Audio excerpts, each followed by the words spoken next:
হামের আক্রান্ত শিশুদের জন্য খাবারের কোনো বিশেষ নিয়মকানুন আছে কিনা? কারণ আমাদের দেশের একটা সংখ্যক মানুষের, বিশেষ করে প্রান্তীয় কিছু মানুষের একটা ধারণা যে কিছু বিশেষ রোগের জন্য কিছু বিশেষ খাওয়া দাওয়ার বিধিনিষেধ রয়েছে।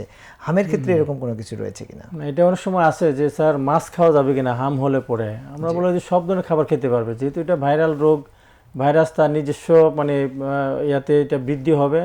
আমরা যে প্যাথোলজিতে পড়েছি log phase, lag phase, status phase, এরকম এটা প্রথম দিকে বাড়বে, তারপরে নিজেরা একটা অ্যান্টিবডি তৈরি হবে এবং এটা স্ট্যাটাস ফেজে চলে যাবে এবং একসময় এটা ডিক্লাইন হয়ে এটা আপনি আমাদের বডি থেকে এটা এলিমিনেট হয়ে যাবে এবং যাওয়ার সময় তার একটা ভালো একটা এটা একটা ফেট হয় যে হাম হয়ে যাওয়ার পরে তাদের যে রেখে যাওয়া অ্যান্টিজেন থেকে অ্যান্টিবডি তৈরি হয়, এটা একটা ন্যাচারাল ইমিউনিটি তৈরি হয়ে যায়। অর্থাৎ একবার আমরা বলি যে একবার যাদের হাম অথবা বসন্ত হয়ে যায় তাদের জন্য পরবর্তীকালে আর ভ্যাকসিনই প্রয়োজন হয় না, এটা ন্যাচারাল ইমিউনিটি হিসাবে ভ্যাকসিন হিসাবে কাজ করে।